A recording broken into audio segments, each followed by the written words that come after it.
Perang di Ukraina dimulai pada Februari 2022 dengan asumsi bahwa Rusia akan mampu meraih kemenangan dengan cepat. Itu hanya butuh beberapa minggu. Kini, kita memasuki akhir tahun keempat perang ini, namun belum terlihat tanda-tanda akan berakhir. Baik Rusia maupun Ukraina pada dasarnya sedang berada dalam perang yang menguras kekuatan.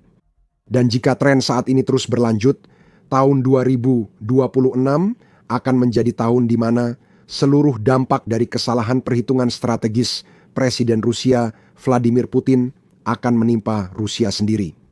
Tanda-tanda peringatannya ada di mana-mana. Sekretaris Jenderal NATO Mark Rutte menyatakan pada bulan Oktober bahwa Rusia kehabisan uang, pasukan, dan ide. Tapi ini bukan sekadar optimisme Barat saja. Data keras dari medan perang, indikator ekonomi Rusia sendiri, dan langkah-langkah Kremlin yang semakin putus asa, semuanya mengarah pada kesimpulan yang sama. Rusia sedang memakan dirinya sendiri demi mempertahankan perang ini. Tahun 2026 mungkin jadi tahun terakhir tanpa lagi yang bisa dikorbankan. Jadi, mari kita bahas secara tepat mengapa tahun 2026 tampaknya akan menjadi tahun terburuk bagi Rusia dan mengapa mesin perang Putin mungkin akhirnya akan berhenti total. Dimulai dari perlengkapan militernya, Rusia memulai perang ini dengan salah satu persenjataan terbesar di dunia. Ribuan tank disimpan di fasilitas penyimpanan di seluruh negeri, banyak di antaranya merupakan peninggalan dari kompleks industri militer besar Uni Soviet. Rusia terlihat tak terkalahkan di atas kertas. Namun, meskipun ada pepatah bahwa kuantitas memiliki kualitasnya sendiri, ternyata kuantitas itu berkarat, usang, dan mustahil untuk dirawat. Menurut Oryx, yang secara teliti melacak kerugian peralatan yang terkonfirmasi secara visual, Rusia telah kehilangan lebih dari 23.400 unit peralatan militer hingga Oktober 2025. Dari jumlah tersebut, sekitar 13.600 adalah kendaraan lapis baja, termasuk 4.200. 11 tank yang hancur atau rusak hanya dalam 43 bulan pertempuran. Dan ingat, ini hanyalah kerugian yang terkonfirmasi secara visual melalui citra satelit, rekaman drone, dan sumber independen. Jumlah sebenarnya kemungkinan lebih tinggi, karena analis menyatakan konfirmasi visual hanya mencakup 80-90% dari total kerugian. Tapi tank-tank yang hilang sekarang juga jauh lebih baik dibandingkan dengan yang dikeluarkan dari gudang untuk menggantikannya. Rusia memulai perang dengan sekitar 3.300 tank modern dalam layanan aktif, termasuk 72 T-80 dan T-90 yang telah ditingkatkan. Negara itu juga memiliki antara 5.000 hingga 17.500 tank era Soviet yang lebih tua di gudang, meskipun kondisi sebenarnya dari kendaraan-kendaraan ini selalu dipertanyakan. Yang lebih penting, Rusia telah mengeluarkan tank-tank tua ini dari gudang dengan kecepatan yang semakin meningkat pada Mei 2022. Hanya 3 bulan setelah invasi, tank era Soviet T-62 mulai muncul di medan perang. Pada November 2024, Rusia terpaksa mengerahkan tank T-34 yang merupakan peninggalan dari Perang Dunia II dan biasanya hanya digunakan untuk parad militer. Jumlah produksinya bahkan lebih buruk. Rusia dapat memproduksi sekitar 400 tank modern per tahun, yaitu 72 T-80 dan T-90 selama 42 bulan perang hingga pertengahan 2025. Itu berarti sekitar 875 tank baru, tetapi Rusia telah kehilangan lebih dari 3.000 tank tersebut. Bahkan dengan tank dari penyimpanan yang telah diperbarui, perhitungannya tetap tidak masuk akal. Rusia menghabiskan persediaan tanknya dengan kecepatan yang jauh melebihi kemampuannya untuk menggantinya. Dan kapasitas penggantiannya justru semakin buruk, bukan semakin baik. Kemampuan Rusia untuk memperbarui tank yang disimpan telah menurun drastis dari lebih dari 120 tank per bulan pada awal 2022 menjadi hanya 35 per bulan pada pertengahan 2025. Alasannya sederhana, Rusia mengambil tank-tank terbaik dari gudang terlebih dahulu. Yang tersisa adalah kendaraan-kendaraan yang semakin usang yang membutuhkan lebih banyak pekerjaan, lebih banyak suku cadang, dan lebih banyak waktu agar siap digunakan di medan perang. Banyak yang sudah tak bisa diperbaiki. Institut Studi Strategis Internasional memberikan penilaian yang menghancurkan dalam laporan mereka tahun 2025. Rusia diperkirakan tidak akan cukup memiliki tank tempur utama untuk operasi ofensif efektif setelah awal 2026 jika tempo dan kerugian seperti 2024 tetap berlanjut. Dan tank hanyalah awal dari krisis peralatan Rusia. Situasi artileri Rusia, jika boleh dibilang, bahkan lebih memalukan. Menurut analisis Reuters, Korea Utara kini memasok hingga 100% peluru artileri Rusia yang digunakan di Ukraina. Militer yang disebut-sebut sebagai yang terkuat kedua di dunia sepenuhnya bergantung pada amunisi dari salah satu negara paling terisolasi dan miskin di dunia. Korea Utara telah mengirimkan kontainer ke Rusia yang dapat menampung antara 4 hingga 6 juta peluru artileri selama 1,5 tahun.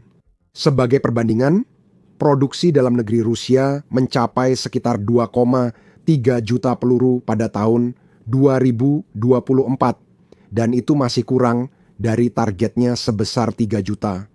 Sementara itu, pasukan Rusia menggunakan sekitar 10.000 peluru per hari yang jika dihitung mencapai 3,65 juta peluru setiap tahunnya. Bahkan dengan impor dari Korea Utara, Rusia nyaris tidak mampu mengimbangi tingkat konsumsinya. Namun, bagian yang paling menyedihkan adalah beberapa laporan menyebutkan sekitar setengah peluru Korea Utara tidak berfungsi. Amunisi ini dibuat pada 1970-an dan 1980-an berasal dari stok lama. Rusia harus melakukan pemeriksaan kontrol kualitas tambahan sebelum digunakan, sebuah proses yang nyaris tak mampu ditangani kompleks industri militer mereka yang sudah kewalahan. Respons Rusia atas krisis amunisi ini juga mengungkap banyak hal.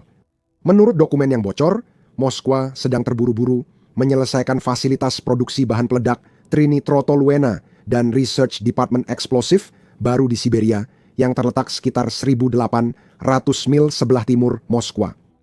Itu sejauh mungkin dari garis depan untuk berjaga-jaga jika Ukraina semakin mahir melakukan serangan jarak jauh. Situasi di dunia penerbangan Rusia juga sama buruknya. Tahun 2022 setelah invasi dimulai, pemerintah Rusia mengumumkan rencana membeli lebih dari 1.000 pesawat sipil baru pada 2030. Sampai awal 2025 pabrik Rusia hanya membuat 5 pesawat.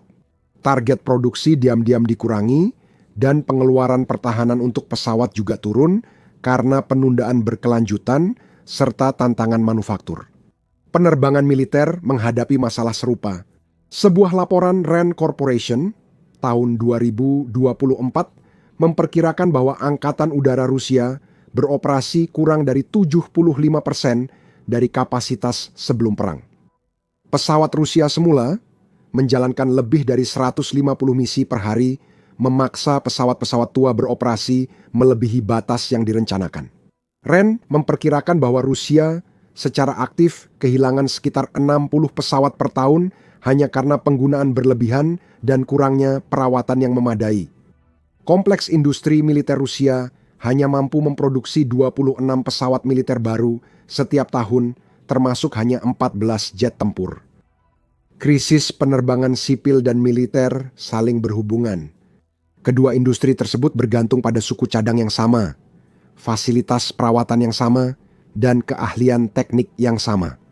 Sanksi Barat telah memutus akses ke komponen penting, sementara talenta teknik yang dibutuhkan untuk merawat pesawat baik gugur dalam perang maupun melarikan diri dari negara.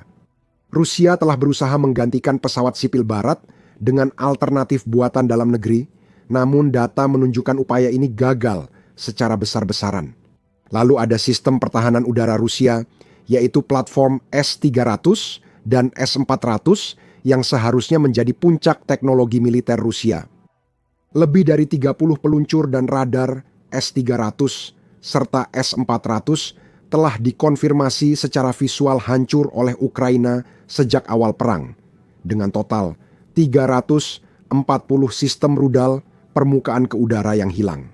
Yang lebih memalukan lagi, Israel dilaporkan membongkar keempat sistem S-300 yang dijual Rusia ke Iran dengan tampak mudah, menunjukkan keterbatasan senjata yang katanya canggih ini terhadap teknologi militer barat.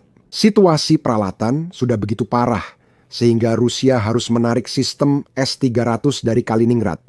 Rusia secara harfiah membiarkan wilayahnya yang paling rentan terbuka, karena mereka tidak memiliki cukup peralatan untuk mempertahankan baik garis depan maupun perbatasannya sendiri.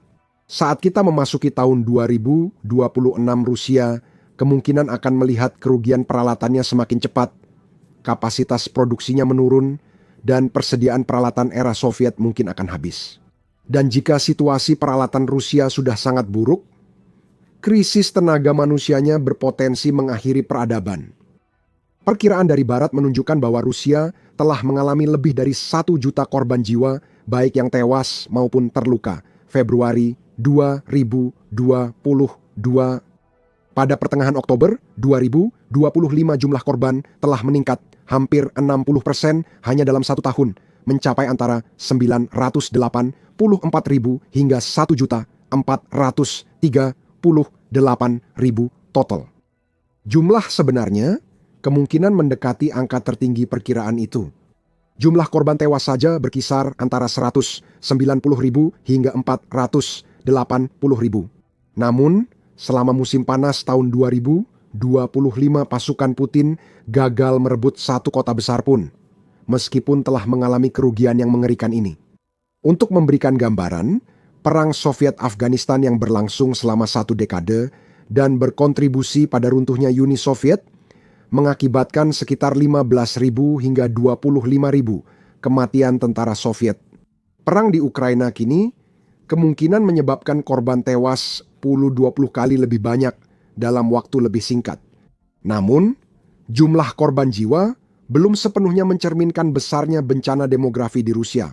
Tingkat fertilitas Rusia anjlok menjadi antara 12 hingga 14 selama kekacauan ekonomi pada tahun 1990-an. Usai Uni Soviet runtuh, angka itu sempat naik jadi sekitar 18 pada 2010-an.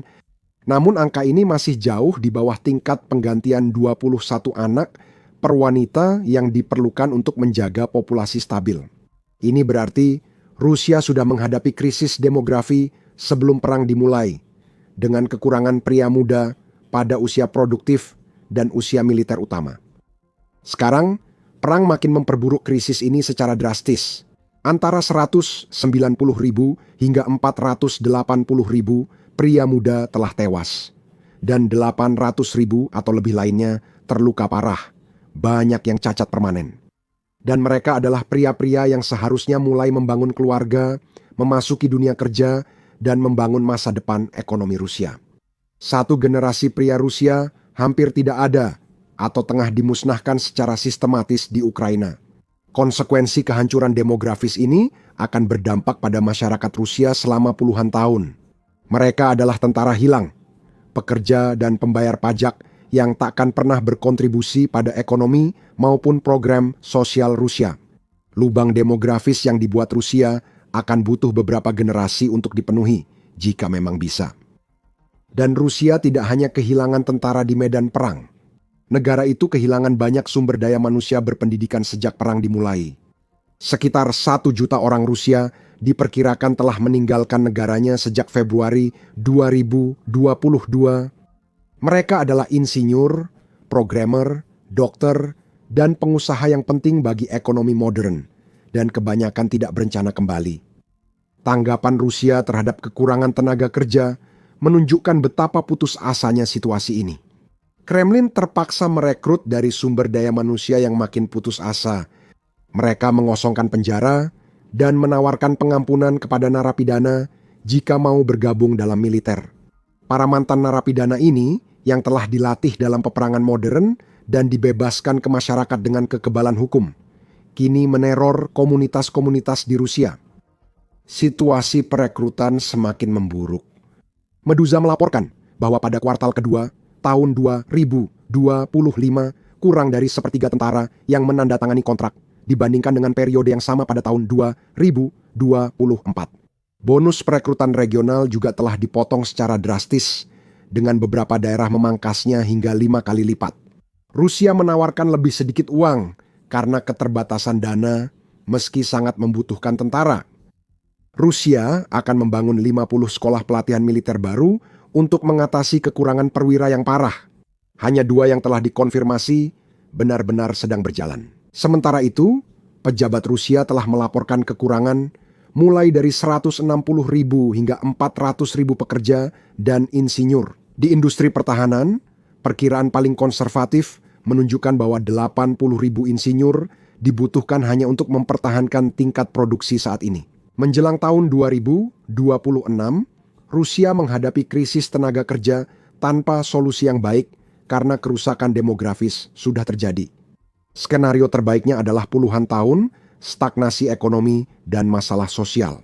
Saat Rusia berjuang dengan populasi yang menua, kekurangan pria usia kerja, dan ratusan ribu veteran yang trauma yang tidak bisa kembali berintegrasi ke masyarakat. Skenario terburuknya adalah keruntuhan demografis yang mengancam keberadaan negara Rusia itu sendiri. Angka yang terus meningkat ini juga memengaruhi ekonomi Rusia secara keseluruhan. Tahun 2026 tampaknya akan menjadi saat kerusakan struktural tak bisa lagi diabaikan atau ditutupi. Mari mulai dengan sumber utama pendapatan Rusia, yaitu ekspor minyak dan gas. Selama beberapa dekade, ekspor energi telah menjadi penyelamat ekonomi Rusia, bahkan kadang-kadang menyumbang hingga 50% dari pendapatan anggaran federal. Uang ini membiayai segala hal, mulai dari modernisasi militer, program sosial, hingga jaringan patronase Putin yang menjaga rezim tetap berkuasa. Namun, sanksi Barat yang dikombinasikan dengan perubahan pasar global secara sistematis membongkar aliran pendapatan ini.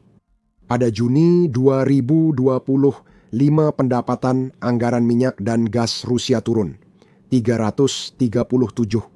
Dari tahun ke tahun, Rusia telah mencoba menghindari sanksi melalui berbagai skema. Rusia membentuk armada bayangan kapal tanker untuk mengangkut minyak ke pembeli yang bersedia, termasuk beberapa negara Uni Eropa. Namun bahkan cara ini pun mulai gagal. Tiongkok dan India tahu bahwa Rusia sedang terdesak dan mereka menuntut diskon besar, kadang-kadang 30-40% di bawah harga pasar. Negara-negara anggota Uni Eropa yang memiliki akses ke Baltik telah mulai memberikan sanksi terhadap kapal-kapal dalam armada bayangan, sehingga Rusia tidak dapat menggunakannya. Secara bersamaan, Uni Eropa sedang bergerak menuju penerapan batas harga minyak Rusia di seluruh wilayah yang dapat memicu penurunan pendapatan lagi. Sebagian besar bank Tiongkok telah sepenuhnya menghentikan perdagangan dalam rubel, karena khawatir akan diputus dari sistem dolar Amerika Serikat sebagai balasan atas melakukan bisnis dengan Rusia. Sektor ekspor utama kedua Rusia, penjualan senjata, hampir lenyap sama sekali. Laporan Yayasan Jamestown mencatat ekspor senjata turun 92% dari 2021 hingga 2024. Kompleks industri militer Rusia hampir sepenuhnya berfokus ke dalam negeri, dengan putus asa berusaha memenuhi permintaan domestik untuk perang di Ukraina. Negara-negara yang dulu membeli senjata Rusia kini sebagian telah terkena sanksi sendiri, seperti Iran dan Suriah, atau mencari pemasok alternatif seperti India yang semakin banyak membeli dari sumber barat dan dalam negeri. Runtuhnya ekspor senjata menghilangkan salah satu pendapatan utama saat Rusia sangat membutuhkannya. Peralatan militer yang seharusnya dijual untuk mendapatkan devisa malah hancur di Ukraina, tidak menghasilkan pendapatan, sementara Rusia tetap harus menanggung biaya produksinya.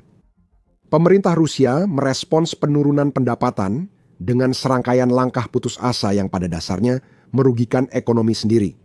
Pada 2025, Rusia menaikkan pajak perusahaan dan pendapatan pribadi.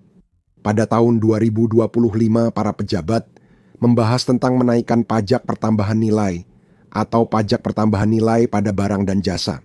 Rencana untuk tahun 2026 26 mencakup kenaikan lebih lanjut pada pajak penghasilan pribadi atau perusahaan, penambahan lapisan pajak, dan penurunan ambang batas pendapatan bagi perusahaan yang diwajibkan membayar pajak.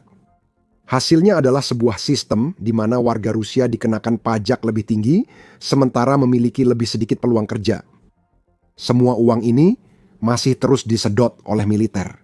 Pengeluaran pertahanan dan keamanan Rusia untuk tahun 2025 melebihi 8 dari produk domestik bruto dan menyumbang 40 dari total pengeluaran federal, sebuah rekor yang belum pernah terlihat sejak era Perang Dingin Uni Soviet. Tahun 2026 angka ini diperkirakan turun jadi di bawah 38 dari total pengeluaran pemerintah karena anggaran harus diturunkan untuk pertama kalinya dalam beberapa tahun. Pikirkanlah, Rusia sedang berusaha maju penuh ke Ukraina dan mereka terpaksa mengurangi jumlah uang yang mereka keluarkan. Seiring kemampuan militer konvensional Rusia melemah dan ekonominya menyusut, Kremlin semakin sering menggunakan taktik keputusasaan, strategi-strategi yang menunjukkan seberapa jauh posisi strategis Putin menurun.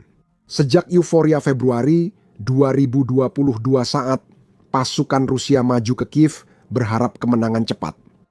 Salah satu tanda paling jelas dari keputusasaan Rusia adalah peningkatan dramatis serangan jarak jauh terhadap infrastruktur sipil dan pusat-pusat populasi Ukraina. Logika strategisnya sederhana dan brutal. Jika Rusia gagal menang di medan perang, mereka mungkin akan membuat hidup di Ukraina sangat sulit agar perlawanan Ukraina runtuh. Pejabat Rusia secara terbuka membahas menciptakan kondisi yang membuat sebagian besar Ukraina tidak layak huni, memaksa eksodus massal, dan menghancurkan moral warga sipil. Namun strategi ini gagal total. Pertimbangkan Pokrovsk, kota di Donbas Timur yang telah diserang Rusia selama lebih dari setahun. Rusia telah mengerahkan kekuatan besar ke kota ini.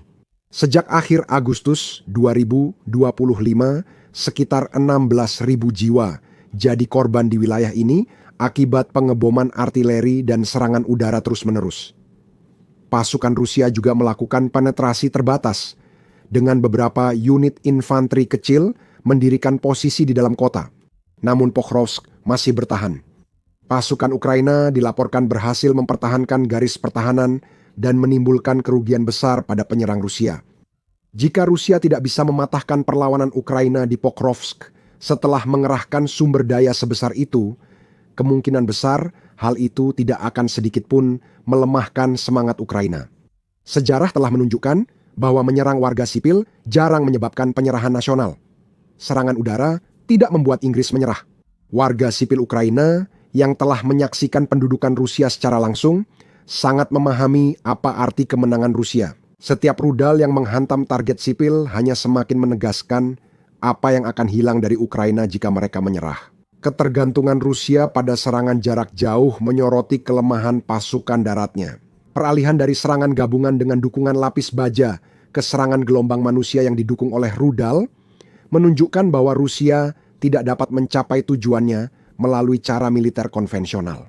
Tanda keputusasaan lainnya adalah ketergantungan Rusia yang semakin besar pada Korea Utara dan Tiongkok.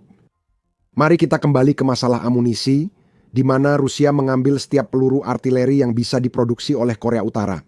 Pertama, ini memalukan. Militer yang seharusnya terkuat kedua di dunia justru bergantung pada salah satu negara termiskin dan paling terisolasi di dunia untuk amunisi dasar. Kedua, ini tidak dapat diandalkan. Sekitar setengah dari peluru Korea Utara mengalami malfungsi, menciptakan beban tambahan pengendalian kualitas bagi industri militer Rusia yang sudah kewalahan. Ketiga, ini memberikan Kim Jong-un pengaruh besar terhadap Putin. Korea Utara bisa menekan Rusia dengan ancaman mengurangi pengiriman, dan Putin tak bisa berbuat apa-apa. Hubungan dengan Tiongkok bahkan lebih rumit. Tiongkok telah menjadi penyelamat ekonomi Rusia, membeli minyak dan gas dengan harga diskon, serta menyediakan akses ke barang-barang manufaktur yang telah terputus akibat sanksi Barat.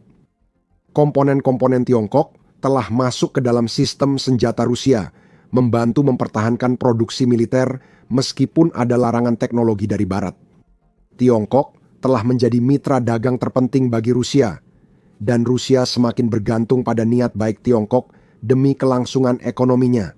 Namun, hubungan ini pada dasarnya tidak seimbang. Tiongkok sedang membantu Rusia, bukan membentuk kemitraan yang setara. Sebagian besar bank Tiongkok menghentikan perdagangan rubel karena takut sanksi Barat. Tiongkok menuntut diskon besar untuk energi Rusia. Mengetahui Rusia tidak punya alternatif lain, Tiongkok melihat keputusasaan Rusia semakin besar dan menyesuaikan persyaratannya sesuai dengan itu. Yang lebih penting, toleransi Tiongkok terhadap perang Ukraina tidaklah tanpa batas. Jika konflik ini meningkat dengan cara yang mengancam akan melibatkan NATO secara langsung, atau jika tekanan Barat terhadap Tiongkok karena mendukung Rusia menjadi terlalu mahal, Beijing bisa secara drastis mengurangi dukungannya. Kepentingan utama Tiongkok adalah Tiongkok sendiri, bukan Rusia. Sekretaris Jenderal Xi Jinping tidak memiliki kepentingan untuk terseret ke dalam perang dengan Amerika Serikat hanya karena Ukraina. Jadi, apa yang akan terjadi pada Rusia di tahun 2026? Bukti menunjukkan tahun 2026 bisa menjadi titik kritis bagi semua krisis yang telah disebutkan. Rusia kemungkinan besar akan menghadapi kenyataan tak bisa lagi mempertahankan operasi tempur intensitas tinggi akibat kelelahan peralatan, kekurangan tenaga kerja, dan keterbatasan ekonomi. Pemerintah akan dipaksa untuk memilih antara secara drastis mengurangi operasi militer dan menerima kekalahan strategis, memberlakukan mobilisasi umum yang bisa memicu kerusuhan dalam negeri, atau melanjutkan dengan kecepatan saat ini dan menghadapi keruntuhan militer serta ekonomi secara menyeluruh. Bagi Putin, tahun 2026 bisa jadi momen paling berbahaya dalam karier politiknya. Legitimasinya bergantung pada kemampuannya menunjukkan kekuatan dan memberikan hasil. Perang Ukraina dimaksudkan untuk memulihkan prestis Rusia, menyatukan kembali wilayahnya, dan membuktikan Rusia tetap sebagai kekuatan besar yang bisa bertindak tanpa kendala Barat. Sebaliknya, hal itu menunjukkan kelemahan militer dan menghancurkan ekonomi Rusia, serta menyatukan Barat melawan Rusia seperti belum pernah terjadi sejak Perang Dingin. Lingkaran dalam Putin mentolerir bencana ini selama yakin Putin mampu memberi kemenangan atau minimal menghindari kekalahan besar. Saat tahun 2026 berjalan dan kerugian Rusia tak bisa lagi disembunyikan, perhitungan bisa berubah jika tokoh penting rezim mulai yakin Putin jadi beban, serta dukungan perang justru mengancam kelangsungan hidup mereka. Rezim itu bisa terpecah. Ini tidak serta-merta berarti revolusi demokratis atau perubahan rezim ala Barat. Kemungkinan besar akan terjadi perebutan kekuasaan internal di antara faksi-faksi dinas keamanan dan pimpinan militer. Mereka saling berusaha tampil sebagai alternatif penyelamat dari bencana Putin. Hasilnya bisa berupa kekacauan total yang seharusnya dihindari oleh negara-negara bersenjata nuklir. Terima kasih sudah menonton. Untuk memahami bagaimana perang di Ukraina telah memengaruhi tidak hanya Rusia tetapi juga Tiongkok, silakan tonton video ini. Dan untuk tetap mendapatkan informasi tentang perkembangan konflik bersejarah ini, berlanggananlah The Military Show untuk pembaruan harian tentang urusan militer global.